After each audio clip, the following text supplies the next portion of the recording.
This is Weekly Woman by Jubilance for PMS. Emma, it is so nice to have you on the podcast. Welcome. Oh, very, very, very happy to be here. It's a pleasure. Can you tell our audience where you're calling in from? I'm calling in from the United Kingdom, slap bang in the heart of England, northwest, central, between Manchester and Liverpool. They're probably the two big cities that people would have heard of. North of London, anyway. Yeah. I was just watching the finale of Ted Lasso, and it's so good. So how they went to Manchester and they were playing, I was just like, this is incredible.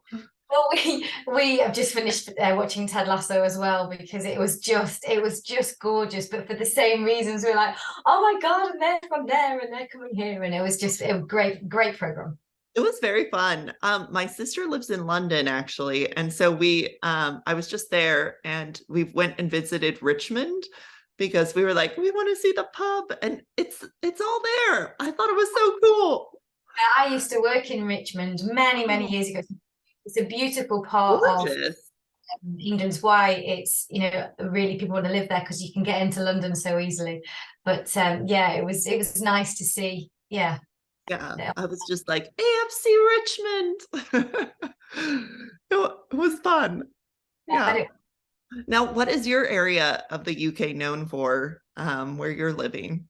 So I live in a county called Cheshire, and I suppose we're known for Cheshire cheese. As you know, if you ever get that on in your delicatessen or on the shop counters. We're also known for salt. Back in the day, I suppose we were very manufacturers of salt, but I think that where I live, I guess Manchester is known for its football teams, as is Liverpool. I guess Liverpool is renowned for the Beatles. The Beatles came from Liverpool, and Harry Styles is from Cheshire. What? Harry Styles is from this county, in this little bubble in the middle. He went to the school down the road, and he kind of so he's from here. Oh my gosh, that's so cool. So like the new Beatles, you got Harry Styles. Yeah. Now, you started Emma Wilson Fitness. Can you tell us a little bit about your business and what it is? So Emma Wilson Fitness is my name. And I suppose it should really be health and fitness now, because it's evolved. But it started almost 20 years ago, and I started in the pre and postnatal arena, because that's where I needed something and somebody, and it didn't exist at the time. And it was really about I guess it was about women's mental health as well as physical health, because I don't think you can separate the two.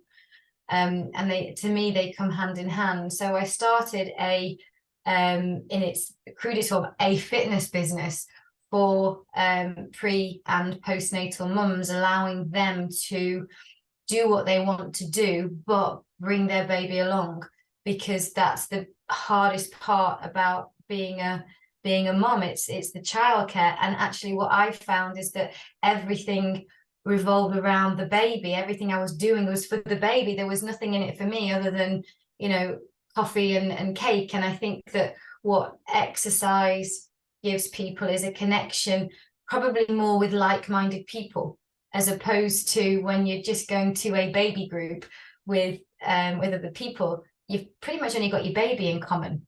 And actually you're looking for synergy, I guess, in terms of personalities as well. So yeah, Emma Wilson Fitness was born around that. I was a new mum. I wanted a flexibility in my job.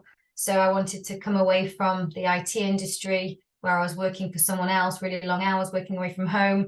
And I felt at the time there was a huge pressure on women to, at the time, it was almost get back in your skinny jeans, do this, do that, be in the best shape. And I just felt it was a real pressure at a time when you're also being expected to be a career woman as well. So you're supposed to be a domestic goddess, a wonderful mom, a career person, pay towards the mortgage, do all of that, and actually, the what your body's undergone when you've had a child physiologically, it came back down to hormones back then, to be honest. Your body has physiologically changed, your hormones are everywhere, emotionally you're different, and it's a real transition into, motherhood. But actually, once the baby is born, the woman is overlooked, I feel. I think it all becomes about the baby. Pregnancy is great because everybody's making sure that you're great. And then afterwards, it was a bit of a look. So I started it because of my own needs and wants and where I was at the time. Mm-hmm. And I read on your website too, you talk about how you had an injury and that there was no space for people to practice working out and wellness with an injury as well. And that just didn't exist at the time. Can you talk a little bit about that as well? It's I just feel that when somebody wants to start being fit or healthy or do anything, it needs to be inclusive.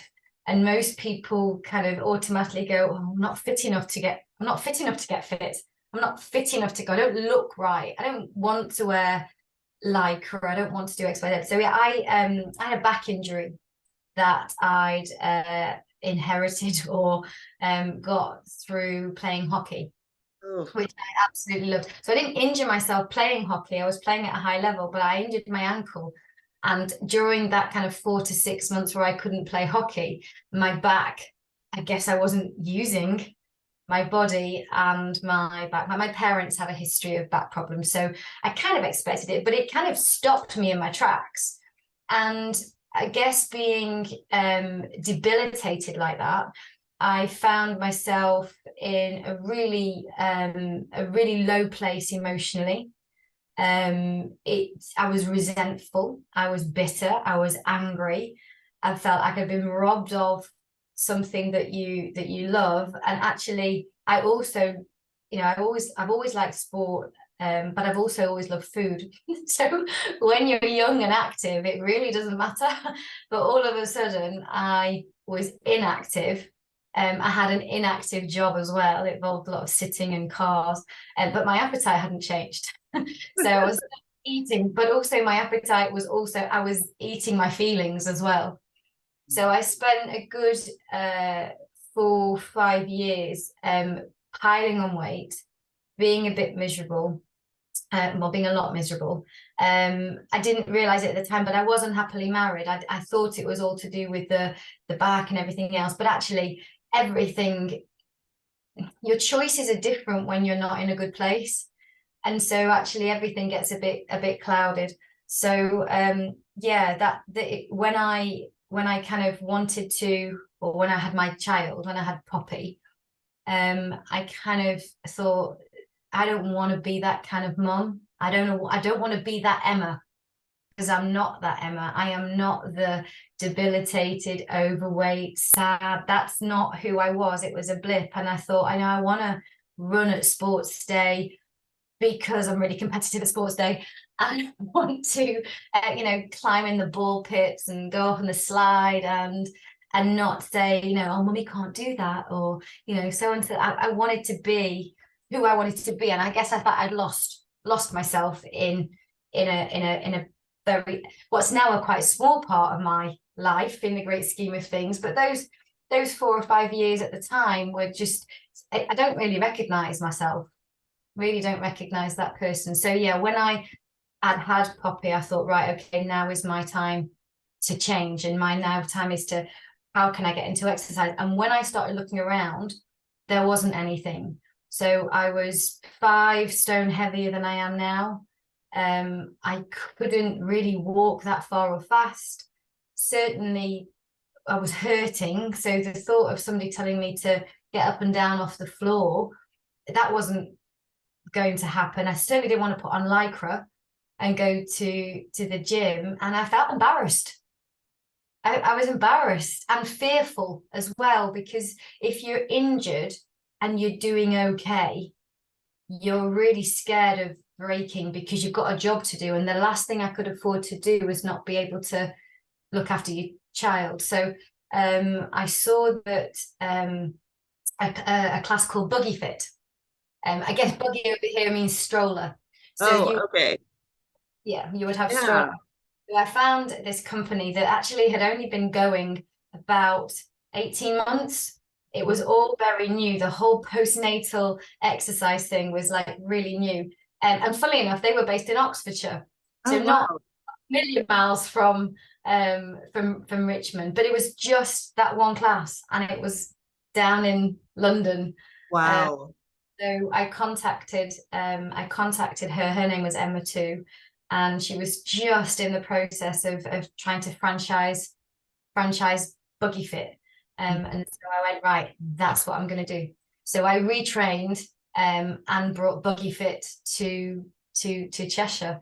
And so that's how the business kind of started as a result of my injury. And I guess that's because I guess then I could understand one, what it's like to be injured, be overweight, have had a baby, feel like your body's not your own, but also have an appreciation for what I know what it's like to be fitter. I know what it's like to be healthier and also to be mobile. So Buggy Fit is where it started and retrained, and then you evolve then, don't you, as a coach, as an instructor, you start adding things and personal training came in and all of that kind of thing. Wow, that's incredible. Well, I mean, that you were able to recognize yourself, like, I need to change, like, I want to be this mom for my daughter. And that you created your own like entrepreneurial company, which is absolutely incredible. We have that in the United States too, that we call them like the stroller moms. It Yeah, always looks fun. I was like, when I have a kid, I'm definitely doing that. Uh, yeah, it is fun because you are talking to another human being, another adult, at a time when actually you might not speak to another human all day. You've just got a baby. mhm. The babies are happy, you're outside, everything was outdoors, so you're outside, you get to chat, you get to feel less alone, you get to connect, and you're looking after you. Yeah, that is just amazing. And so then your business has evolved over time, as you've said, and now you're going into more of the nutrition and health related coaching as well. Can you talk a little bit about making that transition and how that kind of occurred? Yeah, I guess it's kind of a natural transition, and actually what's happened is, 20 years later, some of the same people that were part of the Buggy Fit Brigade, actually we're now going through exactly the same transition. Mhm. All 30, we're all now 50, and you've got another transition, and it's a hormonal transition. So I guess women's health for me, there shouldn't be anything different spoken about any decade. We Mhm. just transition and evolve to each decade. And I guess all I've done is evolved my business. So I'm forever working with the human body and with the human mind, not against it. And we always feel like we're able to take small action to make us feel better. Because most women, ultimately, the bottom line is you want to feel happy and healthy. Mhm. It becomes a bit more than yeah, of course we'd all like to feel better in our clothes and feel great on the beach and all of that. For me, it's happy and healthy, having the energy I need to live my life, but also having the life in my years, my body's functioning. It's Mhm. it's so it's more than, there's no point being a size 6 if actually you can't bend down and stand up. Mhm. You've got to kind of keep investing, I guess, in yourself and recognizing that we do change and that's normal and that's what's supposed to happen. So yeah, the transition to nutrition probably happened about 10 years in. So 10 years in, I was doing various classes then at that point, strength and conditioning classes, personal training. But what happened is I was 10 years older and I suddenly started to notice another change in my body. Suddenly the exercise I was doing and the foods I was eating weren't having the same impact. I Huh. could I could feel that I guess because I'd felt lowness before, I could recognize again that I was feeling a bit, my mood wasn't quite the same, and I wasn't able to maintain the shape I wanted as easily, and yet nothing seemed to have been changed. And actually, I was in an extremely happy place. I'd got divorced. I'd met the real love of my life, my soulmate, my best friend, everything. And I'm thinking, okay, so now you've got this elixir of life, something else has changed. So that's when I started to look into hormonal health and how around, and I was probably, around 40, what changes happen to women. I've always been fascinated in the human body and mind. I've always probably taken a holistic approach to self-help.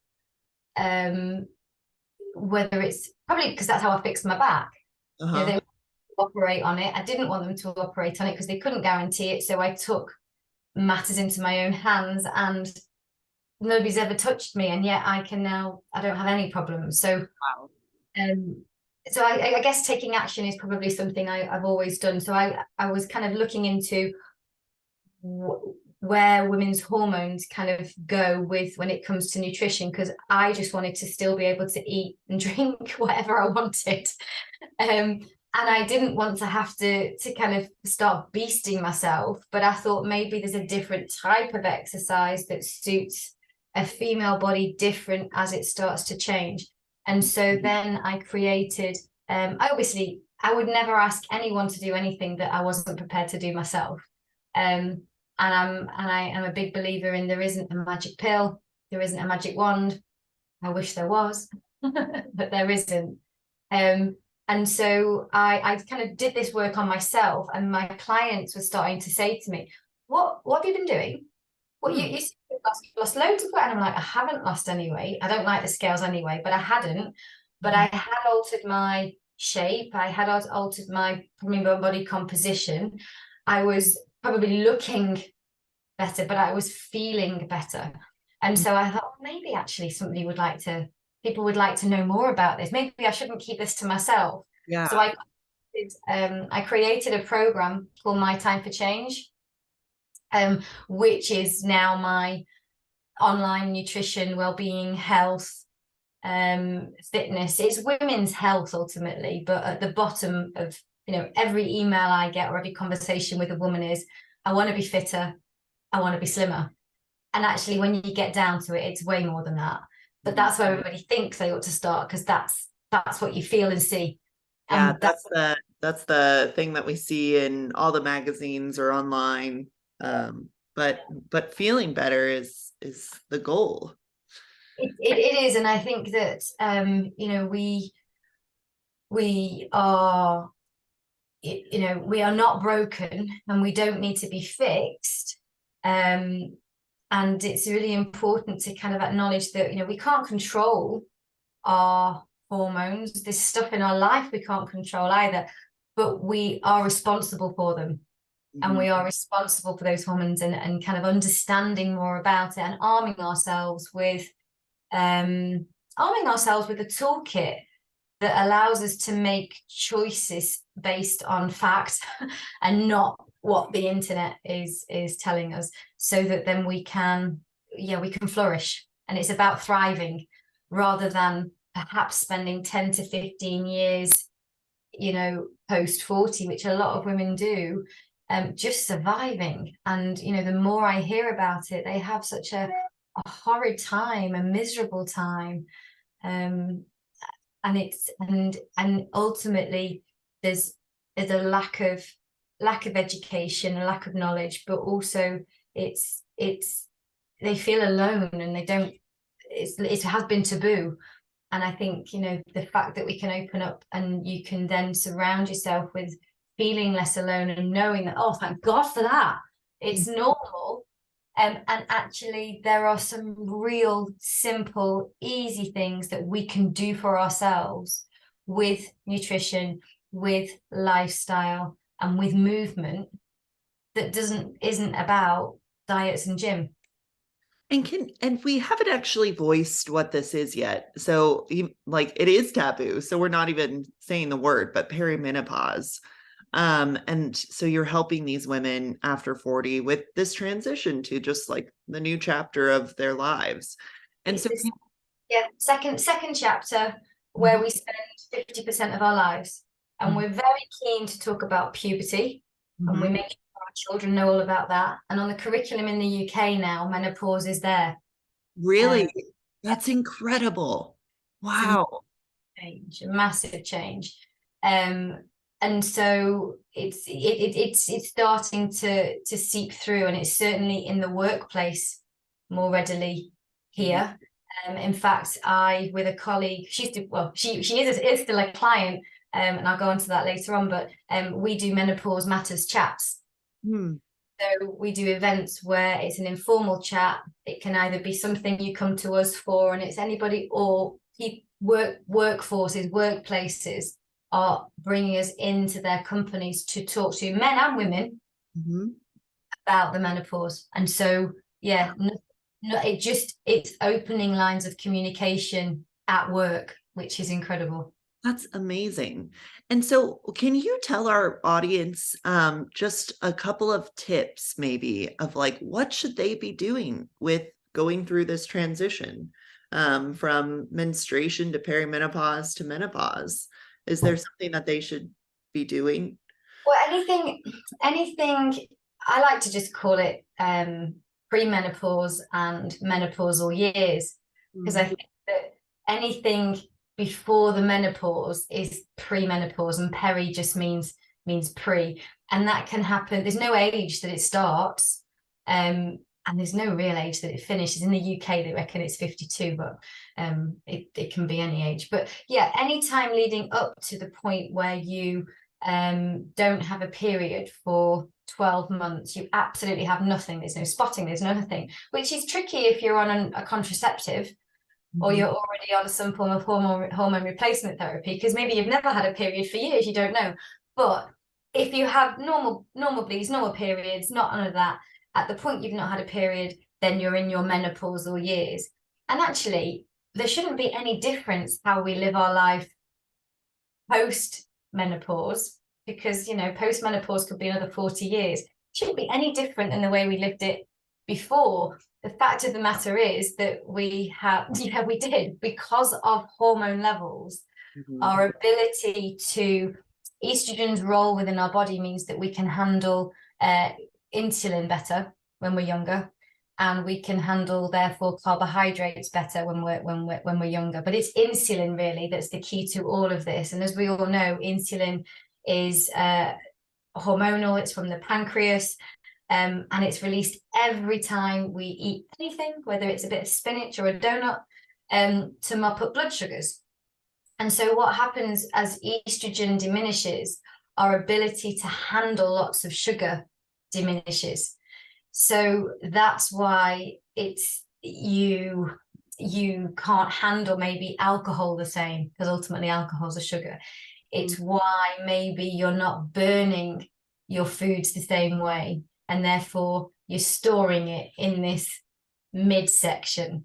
And so we blame the menopause, but actually it's stuff that we're eating. So the biggest thing for women, for me to do, is please don't go on a diet. Mhm. Please don't suddenly start to cut out calories. Your body needs calories, but you need to understand how many and how much. The other area that women are in perimenopause or postmenopause, or well, in menopause, is osteoporosis. So our bone density. So our bones are breaking down at a quicker rate than we're building them. And so that's why they get weaker. We're not as strong. We're more prone to breaks and fractures. But also our muscle mass is deteriorating. And Mhm. we need both of those for resilience and strength. And so protein is even more important the older we get. Huh. So women are notoriously poor at eating protein. So protein is also quite key, including some strength training. So women are also very good at going to do lots of long, slow cardio. So if you see a woman at the gym or out, they'll be running, they'll be cycling, they'll be swimming, and we'll be doing, and actually we need to lift. We need to lift weights. That's what's going to improve our bone density. That's what's going to improve our muscle mass, because we're losing it.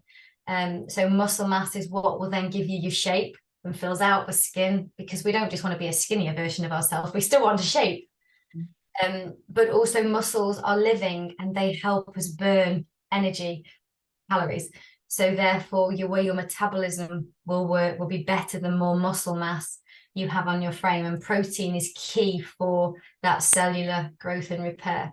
So yeah, strength training, protein, and then reducing stress and sleep.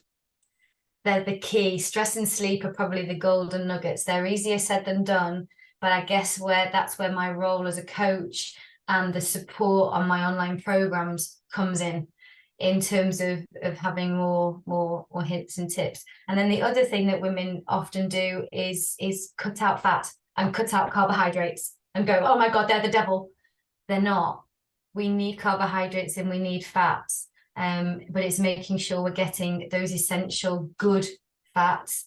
And in terms of carbohydrates, lots of fiber, vegetables and plants and stuff. And don't be scared of bread, pasta, potatoes. But they're not, they're not, it's just about how much. But yeah, that would be to me the things that you can kind of do, but you don't do them all at once. And I miss it out because it's just something that's natural to me. Water. Yeah. Wow, I know what I'm doing wrong and I'm going to make some changes today. So, yeah, that's very helpful. Thank you, Emma. And where do you see your company going in the future, and how can people find out about Emma Wilson Fitness?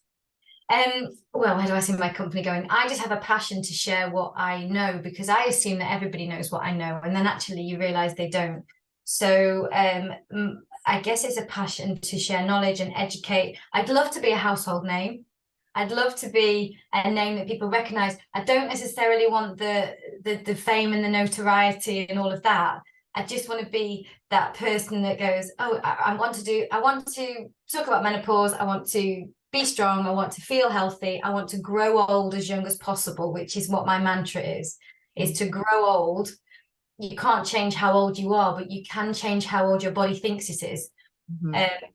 And invest in your physical pension so that when I'm 70, when I'm 80, when I'm 90, I use what I've dipped into. So yeah, for me, it would like to be a household name, and to be able to make sure that every woman knows that anything is possible.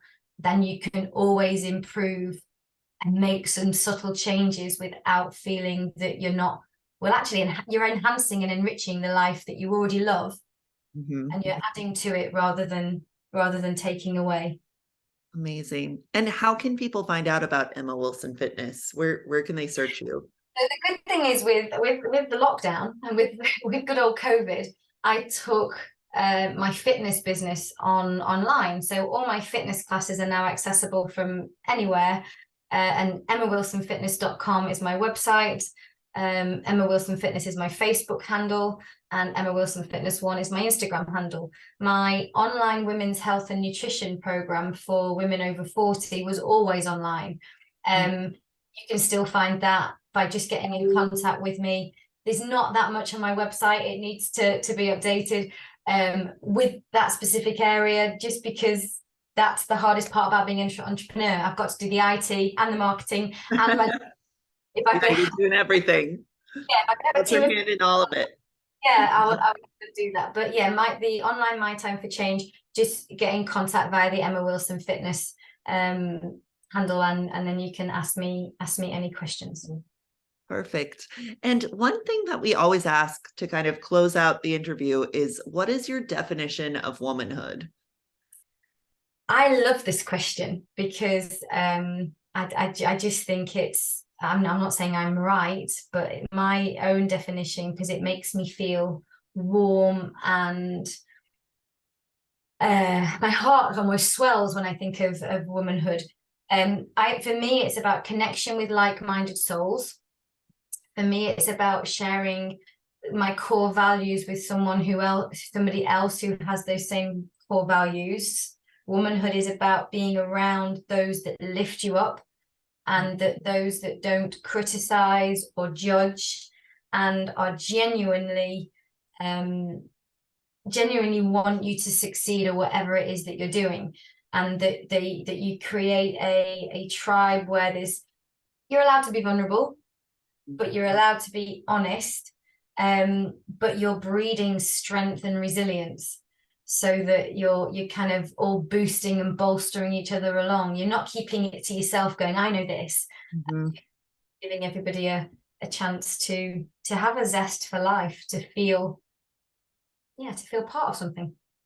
I think that's awesome. Like, what a great definition, because that's exactly what you're doing, is giving other people that knowledge and like giving them a zest for life again too, after these different times in your life.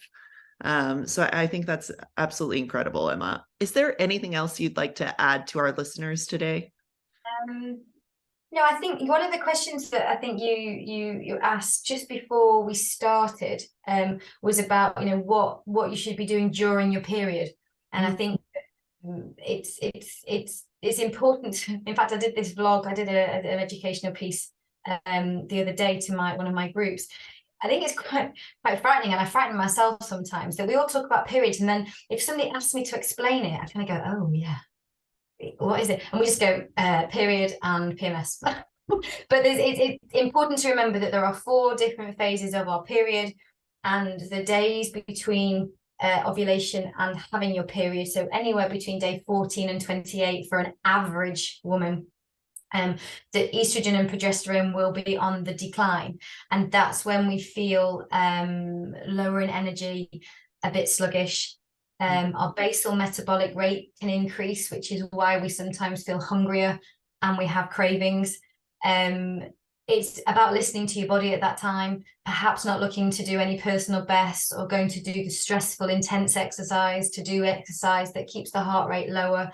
So you can do stretching, mindfulness, go for a walk, that kind of thing. But also one of the things the body is lacking at that time is magnesium. And of course estrogen, and we can get magnesium in magnesium rich foods, but we can also get estrogen in anything plant-based. So they're phytoestrogens. So you don't have to be, you know, you can be a meat eater and a fish eater, you can still eat your meat and your fish or whatever. I'm a meat and fish eater, I eat everything, I'm dairy. I probably increase my phytoestrogen, so I increase chickpeas, legumes, beans, lentils, I increase those towards my period.